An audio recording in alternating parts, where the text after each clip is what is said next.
Hi, this is Pratim Ranjan Bose, and you are watching Podcast with Pratim, presented by Iravati Research and Communication Center, or IRCC. I have with me former Governor of Meghalaya, Tripura, and Arunachal Pradesh, Honorable Shri Tathagata Roy. Shri Roy is a construction engineer of eminence. He was Chief Engineer Design of Kolkata Metro Rail. That was the first metro in India. He was Professor of Jadavpur University. He served as state president of West Bengal BJP between 2002 and 2006. Most important of all, he is a best-selling author.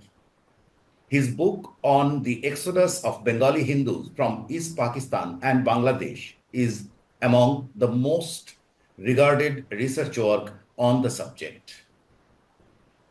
Welcome, sir. Sir, you understand, no one knows the condition or the trajectory of Bangladesh better than you. What is your take on this situation and where is it going, you think? I'm asking this with a special mention of the Hindu leadership, there has been a new consolidation under a new leadership. The government, I understand today, registered a case against that Swamiji. But the Hindus this time have come up to say that, you may remember, Deshta Tumar Bapen Naki, saying that, this was, and they are saying that they don't care for Awami League or BNP. They are not for party politics, but they are right to stay back in that land. So here is a very interesting turn that we see. You can tell me better. See, I have been researching Bangladeshi politics for a long time, for several reasons. Number one is my personal reasons, because my roots lie in that country. Although I was born in Kolkata, my parents came from the Brahmanbaria Zilla of Bangladesh. Oh, you too? Oh, that's nice. Thanks, the two of us. And that sort of makes for a very good link. That is number one. Number two is that Bangladesh is a country geographically in the armpit of India. So India can't be indifferent to what is happening in Bangladesh. It is not like Pakistan or not like China, which is on one side of India. This is practically within India. As a result of Bangladesh being there, transportation and a whole lot of other things between India and India are affected. So Bangladesh ought to be looked at in a different way. Now, one person who had appreciated it to a great extent was Sushma Swaraj when she was the External Affairs Minister. Somehow she had a lot of confidence in me, particularly in issues regarding Bangladesh, and she often used to, when I was governor and even earlier, she used to invite me to the Ministry of External Affairs to tell her my feelings about what was happening in Bangladesh. She had the view, which I also agreed, that Sheikh Hasina is our best bet in Bangladesh because there is no one else who can do what India not exactly wants, but India would like Bangladesh to do in its own course. But I said that Sheikh Hasina is not on the right track always. And apart from that, Sheikh Hasina, in the welfare of the Hindu minority is not there in the minds of Sheikh Hasina. It is not a primary consideration. Sheikh Hasina's primary consideration is to win the next election. Plus, do infrastructural development, economic development, all these things, they were there. But the improvement of the lot of the Hindu minority was not one of the prime considerations. It was there as a consideration, but it was not one of the prime considerations. So we ought to create Hindu leaders in that country. She sort of agreed, but before anything could happen, she fell ill And then after that, she expired. I think it was a very big loss. Then after that, I've tried to get in touch with Dr. Jayashankar. But Dr. Jayashankar has too many things on his plate right now, I suppose.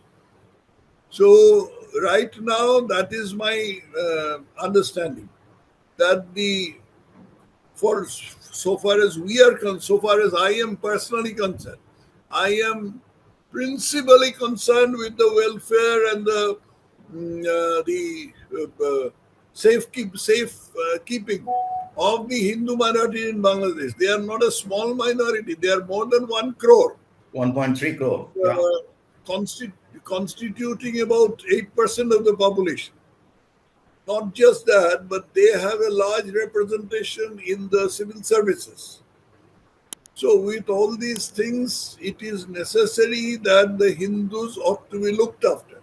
Hindus should not, under any circumstances, nothing should be allowed to happen in Bangladesh which would cause the Hindus to leave that country and emigrate to India. For one thing, India will not have enough space to give them. India is already overpopulated, although nowhere near is what Bangladesh is. And for a second thing, why should they leave? It is their home. We have been forced to leave, or my extended family has been forced to leave because during East Pakistani times, we had excuse my saying so, we had an nincompoop for a prime minister in India called Jawaharlal Nehru, who never bothered about these things, who had actually sold the Bengali Hindus of East Pakistan down the river. But the present government has an understanding of their plight, and present government ought to do something about it. Now, talking about the current situation right now. Right now, Bangladesh is heading for an anarchy. It is already in an anarchical situation. This Muhammad Yunus may be a Nobel laureate and the king of Ruritania, but he doesn't know the first thing about politics. He doesn't know anything about politics, anything about political manipulation. He's just like a football. He's getting kicked from this place to that place to another place, and then he is just doing whatever suits him to remain in power. This is the look of Bangladesh right now, and it's going to get worse. So, how exactly India is going to handle this, I don't know. One very big factor in this thing is going to be the US election, result of the US elections. Because Yunus has been installed here, of what I understand, is by Hillary Clinton. I don't know why, with Hillary Clinton, just for that little bit of St. Martin's Island, why Hillary Clinton took such a step. But this is just like what had happened, what the America had done in Iraq. They destroyed Saddam Hussein without having an alternative leader. Similarly, in Bangladesh, they have destroyed Sheikh Hasina without having an alternative leader. So I don't know what's going to happen, but if Trump comes to power, then I expect that some good may come about. The rest is really is in the domain of total darkness. I don't know what is going to happen. My family too. My father was born here, but grandfather came and they used to go to Bangladesh in summer vacation. My mother came, of course, after that in the 1950s. And yes, like you also, I have been researching on Bangladesh and I've been visiting Bangladesh more on economic side, but for last 1.5 decade or more. So it's a very interesting subject to me. And here, sir, you have spoken a few things. Number one, you said that Sushma Swaraj wanted to invest in leadership in Bangladesh, Hindu leadership in Bangladesh. It's a very important thing because I believe that if we have a failure, if we fail somewhere, it is in investing in alternates to Hasina. That is where we have failed. Second is you said that India should now take a zero tolerance attitude to atrocities on minorities in Bangladesh. Both are really, because I think we have set very wrong precedents in the first place. First of all, that country is now 50 years old. They have no excuse.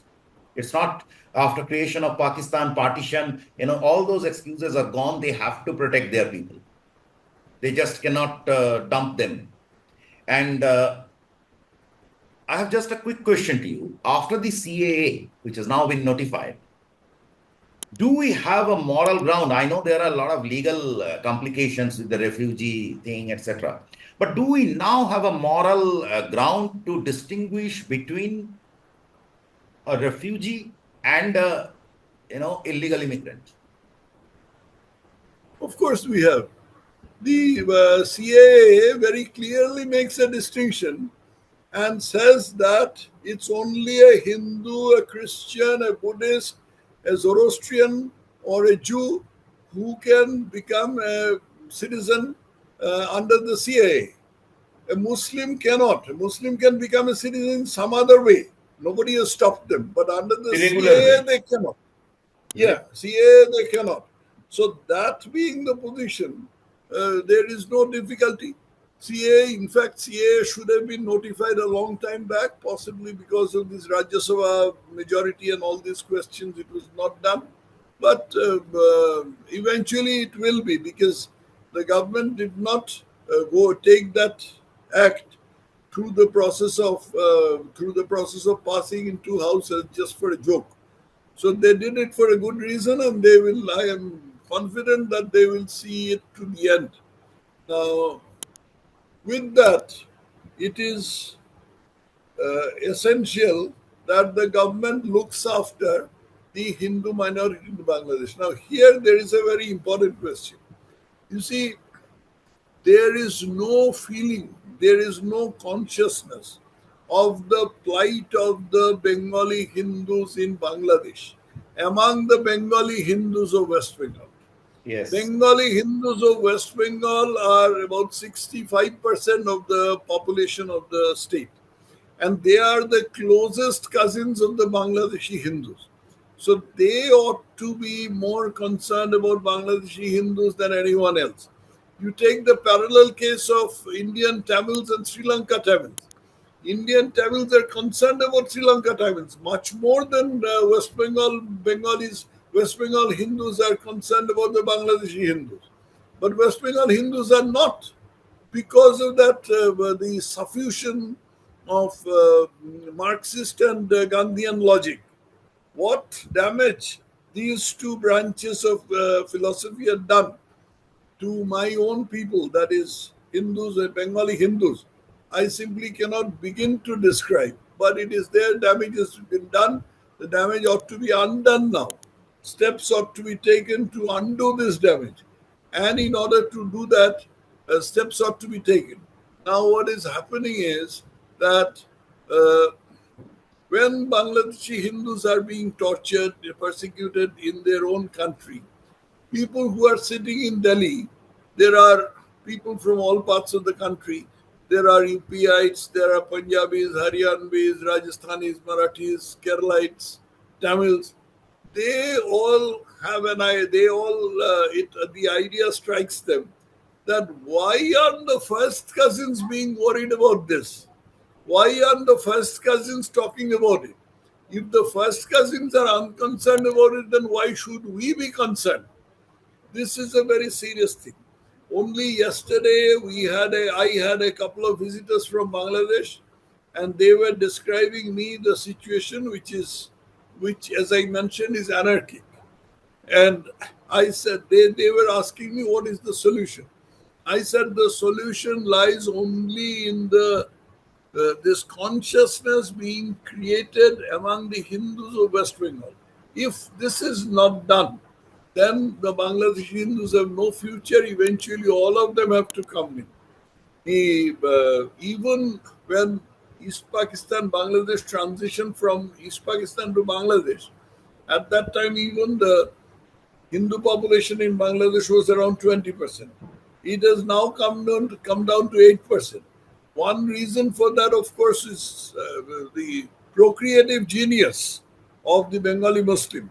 But even so, um, this is a very serious matter that Bangladeshi Hindus being decimated. You you spoke about being a, and that is probably you didn't get your due in among the intelligentsia in Calcutta. You are the only one from West Bengal who spoke, researched, and wrote about it. The other person, he did it with far more elan, and is Professor Abul Barkat in Bangladesh. Yes, He established it by numbers. not just Abul Barkat. Abul Barkat, Muntasir Mamun, then Shariar Kabir, Salam Azad, and our Taslima Nasreen. All of them have spoken. All But of in them have West spoken, Bengal, but I'm as saying you, academically placing things on record, like how many yes, people per day have gone, and estimation. right. He has quantified it. He So he's quantified it. done a wonderful job. Yeah. So, so this is now, let us look at, in fact, only yesterday at a TV program, I was telling that, I've been telling it in different forums nowadays, but please don't try to understand Bangladesh from the perspective of Kolkata, because it is giving a completely wrong picture. All this Tomar Desh, Amar Desh, when these things where atrocities are going on in the 70s, there was no dearth of Epar Bangla, Opar Bangla Utsav in Rabindra Sadan. So, and Bengali literature, excepting three, four exceptions like Nilkantho Pakir Khoje and one Kya Pata Noko, one Jogen Mondol, these, that. There is barely any reference as if it has not ever happened. Right. So, and from this perspective, we treated. So it was a completely elite project. Elites of either side have decided that they are going to project one secular image, and that has been established in political terms, and through which a political, I think we decided about Indian policy on Bangladesh. Is that correct, sir? Absolutely not correct.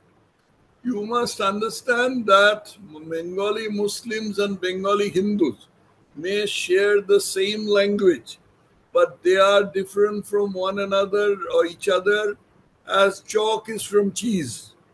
And Bengali Hindus constitute West Bengal, however much secular we may profess to be, and Bengali Muslims constitute Bangladesh, about which they make no bones. Bengali Muslims and Bengali Hindus, their social systems are different, their political objectives are different, their heroes are different, their political the people they look up to are different. That is what exactly The, the Cambridge Club and Iqbal's wrote in their proposition for partition in 1930, that we are different. yes, yes, they are different. They are very different.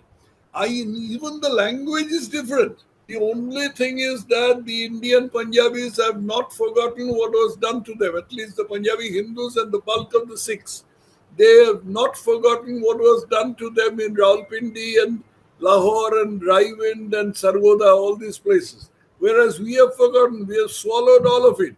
And we have convinced ourselves of this Epar Bangla, Upar Bangla bullshit. This is nothing of the sort. With the two countries being apart 75 years, for 75 years, we are two different countries, we are two different people. I was telling you that even the language is different. I often pose a sentence to a Kolkata crowd and tell me the meaning of this. আজ ফজরের নমাজের পরে আমার খালু ইন্তেকাল করলেন আর খালাম্মার সেই আহাজারি চোখে দেখা যায় না. What does it mean? Fajr Namaz means the morning prayer, Yeah. and Intekal means death. Yes. there are different words for each one of these. Each one of these things, there are different words in Bengali, in Indian Bengali. On the other hand, they use this language in Bangladesh. Khala is Mosa. In Hindi, it is Mosa. In Bengali, it is Meshomoshe. That is Khalu. Khala is, in Bengali, it is Mashi. And Hindi, it is Mosi. We know the Language is Islamization different. of Bengali. It has been there. It has happened. Absolutely. Sir, I'll not hold you for long. This is a topic on which I'm also a little emotional. I just giving a small anecdote. I think it was 2018 or 19. There was a conference in Jagannath University, so where I was also a speaker, and Professor Sanjay Bharadwaj from Ashoka University has been speaking. They studied the pangs of partition through literature, and they came to conclusion that at the West it was very painful, but in the East it was not. Thanks to Totally wrong. Totally wrong. thanks to the Absolutely. literature. Thanks to the literature, because of its omission. Because of, I may take pride that I have tried to correct this thing in my book, that is My People Uprooted, which is the English version, and Jachilo Amar Desh, which is the Bengali version. Apart from me, other people have also tried to do it. The person called Robindranath Dotto from Noakhali, then another person called Dinesh Chandra Singh, also from Noakhali, then Shukharanjan Sengupta, not Shukharanjan Dasgupta, but Shukharanjan Sengupta, who is from Borishal. They have tried to correct it. Unfortunately, they have all written in Bengali. As a result of their writing in Bengali, this is not gotten around. My book is the only one. There is another book that is by A.J. Kamra. But Kamra was a refugee from Balochistan. He did not know any Bengali, and he died halfway through writing his book. But even so, the paucity of literature on the Bengal partition, if you compare it to what is there in the Punjab partition, is astounding. On Punjab partition, you've got serious writing done by Penderal Moon, then Khushwant Singh, then Sadat Hasan Manto, then Bhisham Shani. Sir, Bengali Islam was distinct because of Sufism. It is a counter of Vaishnavite movement. Now, there was this Tabligh Jamaat. At one point, 30 to 40% of Muslims were Tabligh Jamaat. But it seems to be to have lost some stream and something. Do you think that there is a need to refocus on this Tabligh Jamaat movement? See, I will join issue with you. Bengali Muslims are not all that different. They may be different, but not all that different. Sufi thoughts have only a limited application to the psyche of Bengali Muslims. To the psyche of Bengali Muslims only, and that too confined to an intellectual class. In Bangladesh, so far as I have seen, there are three classes of Muslims. One are the really enlightened people who think that they are different from Hindus, but there is no reason why the Hindus should not stay in their country and should not flourish. That is one extreme. The other extreme are the radicals who think that they are these kafirs have no right to live in this country.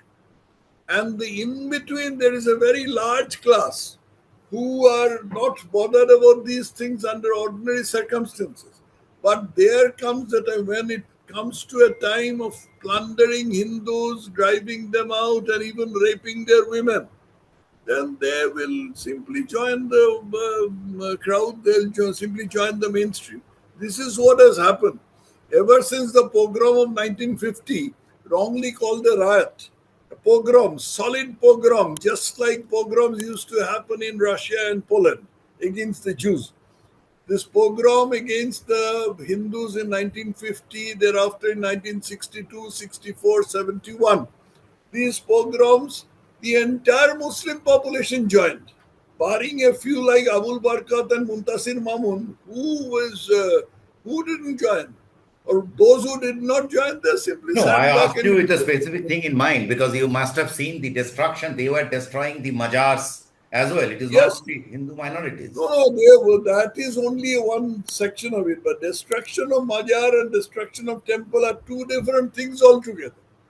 If you destroy Majar, then somebody else will say, somebody who subscribes to Salafi Islam will say, "Oh no, this should not be done." So if they are destroying temples, Hindu temples, then the attitude would be considerably different.